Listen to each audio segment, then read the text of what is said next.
Dear Judge Subramanian, I know you are sentencing Sean Combs on Friday, and I have been thinking a lot about it.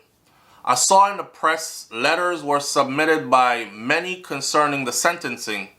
No one asked me or told me to write this letter, but I felt my voice should be heard as I was identified as victim 3 in this case.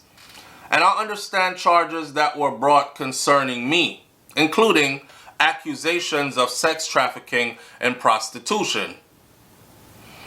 I cooperated fully with the prosecutors. Y'all gotta hear this shit. I cooperated fully with the prosecutors. I met with them 3 times. I answered their questions. I gave them all the information and the evidence I had, including pictures, videos, and text messages from my phone. During those meetings, I felt pressured to feel like a victim. Y'all catch that? So, tomorrow is October 3rd, 2025, and Sean P. Diddy Combs will be sentenced tomorrow. We got to do the whole rundown on this. Diddy's case is messed up. Diddy's case is messed up. You know, I don't even understand the relevancy of Cassie writing to the judge now. Let me make it make sense for you, right? Because a lot of people are going to say, oh, she had an experience with him so she could talk about it and tell the judge, I'm so scared if you let him out, I fear retribution. Cassie, Diddy was not found guilty of sex trafficking, Cassie.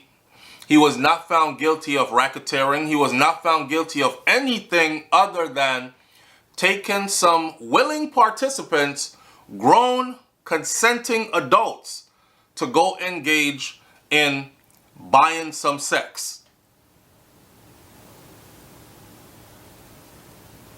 There were no victims. So Cassie writing to the judge right now saying, lock him up, keep him in prison. I'm scared of retribution. So let me get this straight. You want them to lock him up based on your fears. What law is that? Somebody help me in the comment section. What law allows them to lock you up because somebody else is scared of you or afraid that you're going to get back at them for whatever? What law is that? He wasn't found guilty of doing anything with Cassie. And I said this before too, right? If he wasn't found guilty of doing anything with Cassie, that simply means that Cassie, Jane, and whoever else, they were also guilty of the Mann Act, just like Diddy is. That's what it says. That means they consented and they and him went to go buy some sex. So how come they're not getting charged? How come Diddy is the only one that's getting charged? If he's getting charged with transportation to engage in, who the hell did he transport to engage in? Oh, because they got off, right? Because that was the deal. The deal was that come to court for us, testify on behalf of the prosecution. I want you to play it up really good and make it look like you're really a victim. And that will help us to seal this case. And the shit didn't work out that way. A jury of 12 saw. You see, the state lost the case, right? And Diddy got bragging rights. So now they're trying to punish him for winning his damn case. I don't know if they thought he didn't have enough money, resources to hire the type of high-powered attorneys that he did to save his ass and save his assets, but he did. And he fought his way up out of this. And they offered him a plea deal after they scared the shit out of him and everybody else. And then he stood on 10 toes down and said, no, I'm not guilty of the shit that you're accusing me of. My companies are legit. I didn't start Sean John. I didn't start Bad Boy Records just so I can hide sexual deviancy behind it and traffic people. I'm legitimately into the hip-hop culture. Music and entertainment, that's my thing. And I'm not taking your plea deal. I'm fighting this in court. I got my money saved up. They hated that. They hated it. And then Diddy made them look bad. Him and his attorneys made them look really bad. Because even people who were thinking Diddy was guilty as shit, and when this goes to trial, we about to see all types of stuff come out. Oh, they got videos. Oh, we about to see other celebrities fucking. We about to see children being forced. We about to see people clawing at the doors, trying to leave one of the freak-offs. Please let me out. I can't take no more. Stop. And them dragging them back in there. Come here, suck some more dick. We about to see all that. And we didn't see a damn thing. We saw nothing. Even people who wanted Diddy to be locked up started saying, hold up. They sold us a false narrative. This is a domestic case. This ain't federal. This is not RICO. This is a man that had some dysfunctional relationships with his women. One of them he had for over a decade. A grown-ass woman. Diddy's dysfunctional relationships were mutually dysfunctional. He didn't kidnap anybody. Who stayed because they wanted to stay, because a lifestyle came with it that they couldn't find anywhere else. All the money and the private jet flights out to fancy locations and all that other stuff. Yeah, they stayed. For whatever reasons, they stayed. And there is ample proof and testimony that they were mutually abusive to him as he was to them. So, how come they're not being prosecuted? You know, if the police comes to my house, right, and my wife's eye is busted, and she's saying, he punched me in my face, look, and he busted my eye, the police is going to put me in handcuffs, right? If I say, she punched me first in my shit, she used the ashtray, the big old thick glass ashtray hit me right here. Look at my head, it's bleeding. They're going to put her in handcuffs too. They're going to ask both of us if we both want to press charges against each other. That's how it goes. So how come Diddy alone is going through all this? The jury already found that he did not traffic Cassie. He did not traffic Jane Doe, which was 50 Cent's baby mama. He didn't traffic any of them women he was with. They willingly took part in whatever he had going on. Even by their own testimony in court, if you watch the whole trial, right? If you heard everything that came out in the trial, they themselves testified. At one point, Cassie said, I love Sean and I wanted to do things that makes him happy, and I know that this was something that would make him happy because he loved freak-offs, but I wanted something out of it too. So I made sure he got his freak-off first, knowing that the weekend that's coming up, I had an event that I wanted to go to, so I'm going to settle this with his freak-off first. Come on, man.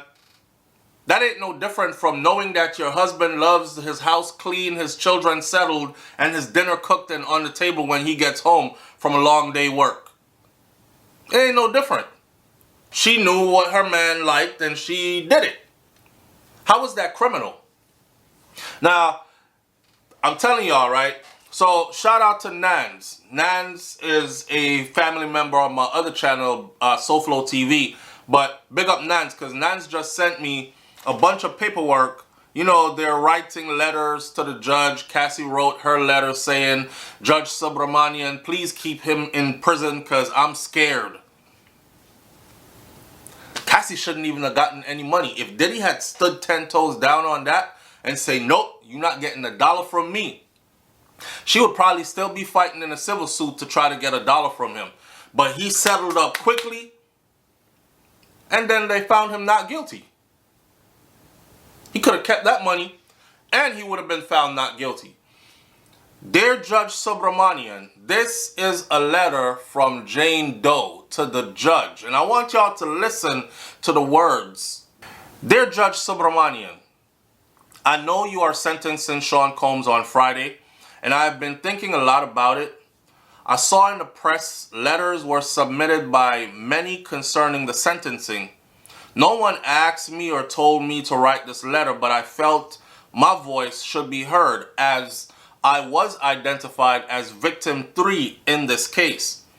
And I understand charges that were brought concerning me, including accusations of sex trafficking and prostitution. I cooperated fully with the prosecutors. Y'all gotta hear this shit. I cooperated fully with the prosecutors. I met with them 3 times. I answered their questions. I gave them all the information and the evidence I had, including pictures, videos, and text messages from my phone. During those meetings, I felt pressured to feel like a victim. Y'all catch that? During those meetings, I felt pressured to feel like a victim. I told them I was not, but they insisted that I was, even when I expressed my truth otherwise. So, who's gonna charge this prosecution team, these investigators, with coercion? Who's gonna charge them with coercion? Because that's what they did in order to get her to go into court. You have a grown-ass individual. She doesn't have any learning disabilities. She is not a minor. She can think on her own. And she is telling you, hey man, I participated in stuff with him that he liked. I'm not victimized.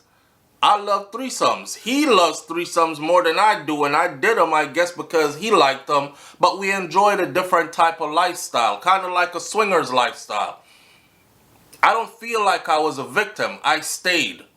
I had ample chances to leave and I didn't. And they kept telling her, but you are a victim. But you are a victim. And then they went after Diddy with sex trafficking and prostitution charges. After this woman is telling them, I didn't feel like I was prostituted. I definitely didn't feel like I was sex trafficked. But you are. You are. This is evil. This is evil. Her letter alone. Let me read that part again. She said, during those meetings, she said she met with the prosecution. She gave them everything she had, including pictures, videos, text messages from her phone, everything. And during those meetings, I felt pressured to feel like a victim. And I told them I was not, but they insisted that I was, even when I expressed my truth otherwise. I understand they concluded that I had been sex trafficked and involved in forced prostitution. That's what they came up with after this woman is telling them I wasn't. I did not agree with that conclusion. She puts it in writing. I did not agree with that conclusion. I was not trafficked. I did not engage in prostitution with him or others. That would have been my testimony if I was called to the stand. I was subpoenaed and I was fully prepared to testify and answer all questions truthfully, but I was informed by my lawyer that I would not be called to take the stand. Okay, so this is victim number 3. Obviously, this was the other woman. This would not have been Diddy's, this would not have been 50 Cent's baby moms. And this is not Cassie. This would have been the third person. I think this is Gina. This is the one who they met in the parking lot and asked her, you scared of Diddy? And she was like, scared of him for what? What are y'all talking about? He's not a threat to anybody. They literally met her in a parking lot. I think she was pushing a Target cart or one of those carts, like she went shopping for the house, pick up a couple curtains or something. And they caught her in a parking lot. Hey, we got some questions to ask you. You know, you were in a relationship with Sean P. Diddy Combs, right? She said, yeah. You know, you see the situation he is in right now, right? Where she said where he's on trial. They said, yeah. I mean, are you in fear of your life? Are you scared? She was like, for what? Of him? Oh no, he's not a threat to anybody. She went on to say in the same letter, I emphasize that I understand the seriousness of this case and the pain that others may feel.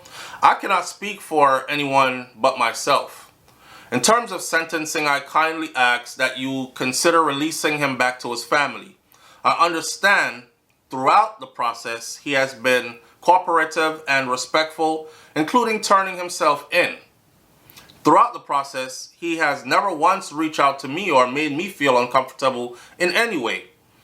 And I believe that he will continue to be compliant with the court's conditions upon his release. I understand that accountability is important and that I'm not writing this to dismiss the gravity of the charges nor to criticize anyone. I write to express my perspective and as a so-called victim. I write to express how I felt during the investigation and trial and how I feel now, waiting to hear the sentence. I felt compelled to share my own perspective honestly. I respectfully ask that you take my words into consideration when making your decision. Thank you for your time and for allowing me to be heard. Sincerely, Gina Huynh. So that's Gina, Gina Huynh. They call it Gina. She's the one who they met in the parking lot. You know, the crazy part about this is that's the reason they didn't call her to testify on the stand. After coercing her and trying to convince her that she's a victim and still adding her to his charges, because if they had done an investigation, right, where she said, I don't agree with your finding. I wasn't prostituted and I definitely wasn't sex trafficked. They should have at least taken her out of it. Nope, they still left her in there. They still went through the whole trial saying he had 3 victims. And the 3 victims were this one, 50 Cent baby moms, and Cassie. Well, this one, Gina is saying, I wasn't a victim. And I'm still saying the same thing. And last minute is when they told me I wouldn't be needed to testify again. But they still went in there laying charges against him using my name, saying I was his victim. And I'm still saying today, Your Honor, I'm not a victim and I was never victimized. That's messed up. That's messed up. This is messed up. I saw where Diddy's attorney, Brian Steele, wrote to the judge. You know, in Jamaica, we got a saying, right? And it says, when your hand is in the crocodile's mouth, you take your time when you're removing it. When your hand in the crocodile's mouth, you take your time and take it out. Right? Take your time removing it. I kind of feel like his team of attorneys right now, Judge Subramanian is the crocodile. And their hand is in his mouth. So they can't be making any sudden movements or disrupting the flow, saying anything too out of order and get this man in his feelings, because he might go sentence Diddy based on his friggin' feelings and not on what the situation really is. So Brian Steele's letter is basically letting the judge know that about 4 members of Diddy's defense team will be addressing the court at the sentencing. And they also have a video that they're putting together that once the video is completed, finalized, they will give a copy to the prosecution and the judge will be furnished with a copy as well, heading into tomorrow's sentencing. The way how he sounded, like in the letter, you know, it was like Your Highness kind of language, almighty judge kind of language. Not saying that those are the words he used, but I feel so gracious to have been allowed to practice in your court in the presence of. They are really like sucking right now trying to get Diddy out of there. Here's another one. Dear Judge Subramanian, My name is Shamoy Allen, and I'm writing to you with the utmost respect to support my mentor, Mr. Sean Combs. I'm a hardworking man, a father, and a college graduate. Family and faith are important to me, and it is through those same values that I have built my life and my career. I've had the privilege of knowing Sean Combs, Mr. Combs, for several years, not only through my own experiences with him, but also through my lifelong relationships with his son, Justin. Justin grew up and I grew up together as childhood best friends, which gave me the unique opportunity to witness Mr. Combs both as a father and as a mentor. From the perspective, I have seen firsthand how deeply he values his children, how present he is in their lives, and how he strives to guide them with love and responsibility. Over the years, I have come to know Mr. Combs as a man of integrity, faith, and family. He has consistently carried himself as someone who cares deeply about the people around him. His words, his guidance, and his actions have left a lasting impact on my life, inspiring me to work hard, take responsibility, and always strive to uplift others. Mr. Combs has always shown through his work and his actions how deeply committed he is to his community. I personally had the honor of being present during one of his charitable events in Miami during the height of the COVID-19 pandemic, when he gave back to struggling families by distributing much needed relief. I will never forget the smiles on the people's faces and the gratitude that they expressed. Seeing the joy and the hope that he brought to so many reminded me of the kind of man that he is, someone who truly wants to uplift people and make a difference in their lives. The day left an impression on me that I carry to this day. Beyond that, Mr. Combs has dedicated himself to giving back, supporting education through scholarships and schools, mentoring young people and entrepreneurs, creating safe spaces for youths, and providing relief to families during times of crisis. At his core, Mr. Combs is a family man.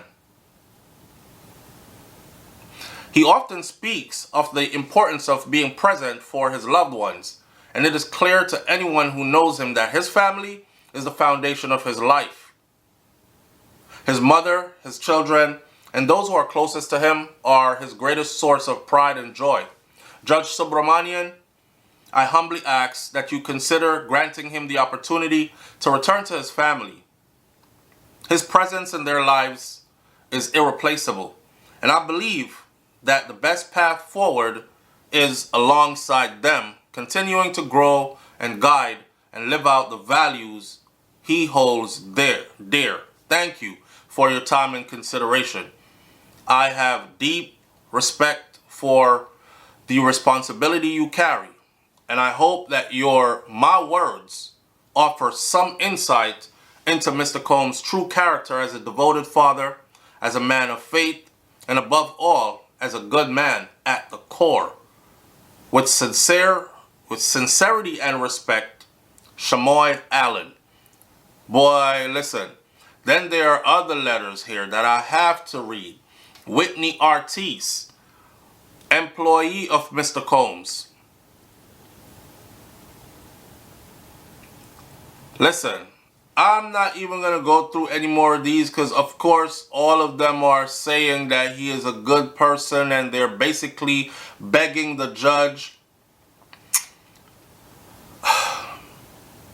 They're begging the judge on behalf of Diddy.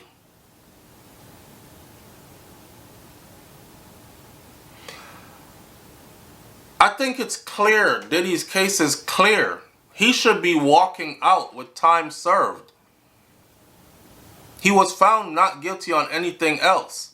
But I feel like they're trying to still find him guilty on the stuff that he was found not guilty on already. That's why everybody is so worried about, oh shit, the Mann Act, and each charge is 10 years max penalty. And this is 20. No way Diddy should be getting no 10 years. No way. As a first-time offender under the Mann Act, there is no way. I saw the sentencing recommendation. It says people who get found guilty under the Mann Act, normally as first-time offenders, are normally given 3 to 5 months in a county jail. Second-time offenders too, 3 to 6 months in a county jail. Diddy is a first-time offender. If they go by that timeline, he already served both counts as a first-time offender. He should be walking out tomorrow and going to his family. This should be it. You know, I can't help but finish this video like this. Judge Subramanian, I'm going to say it again. I studied Judge Subramanian's community that he is from, and y'all might not agree with what I'm saying, but there has a lot to do with the way a person is raised and the community that they come from. You can't tell me that you were raised by KKK members and you've known nothing but racism your entire life, and they have always told you bad things about black people, and then suddenly you're around black people and you just love black people so much, or you are able to be impartial when it comes to the people who you were raised to have certain deep-cut biases against.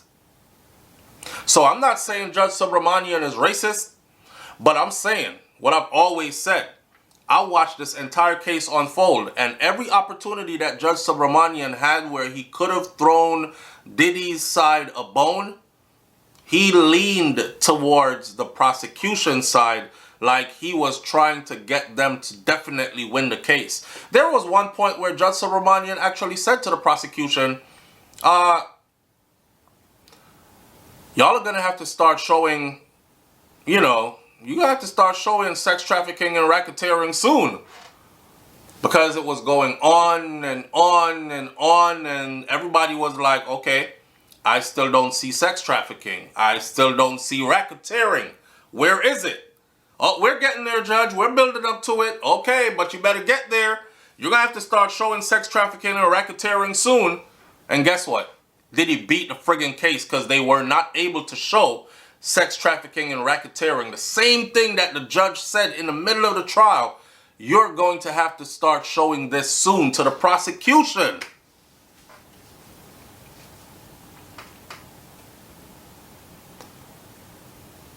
We got to see how this turns out. You know, let me close this video by saying this. Diddy, regardless of what happens tomorrow, if they sentence him unfairly and he's got to do a lot of time behind this, we will know that exactly what I said about Judge Subramanian is exactly what it is. If that judge demonstrates that he is able to rise above all that and to actually look at this and say, okay, this is the Mann Act. He's a first-time offender of the Mann Act. Forget all the other stuff that we heard in the case. That's not what's before us now. The Mann Act is what's before us now. All that other stuff does not tie into this.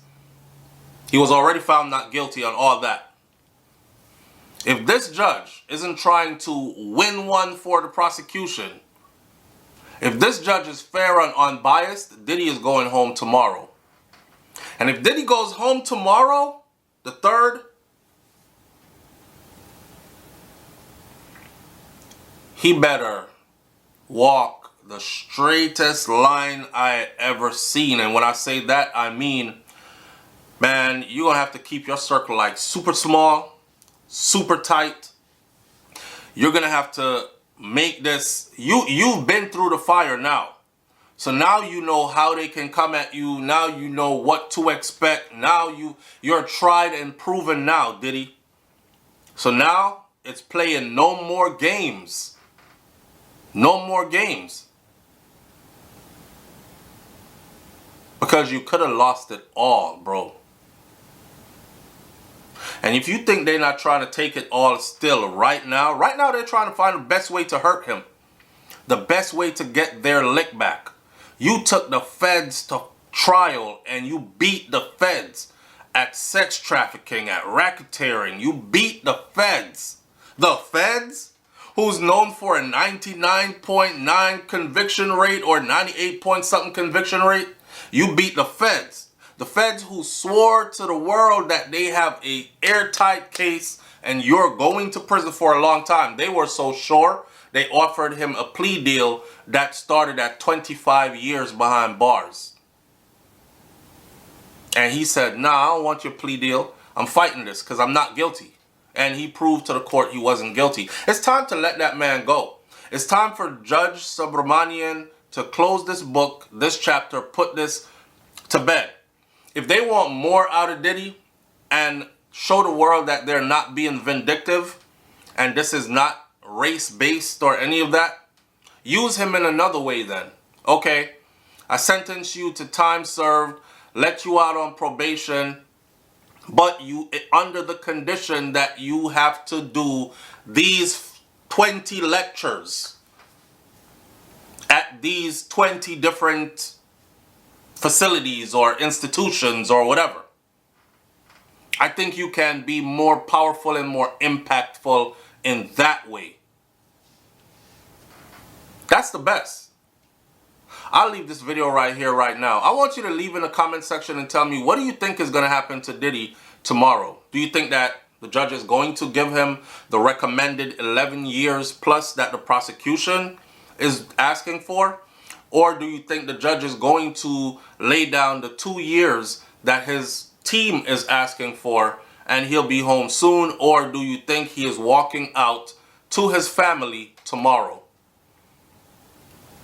Leave your comments in the comment section below. I'll meet you there. Hit that subscribe button. I'll catch you on the next video. And go over to my other channel, which is SOUFLOTV, and hit the subscribe button over there too, if you're Jamaican or Caribbean and into Caribbean stuff. Or just come see what I'm about. I'm out. Peace.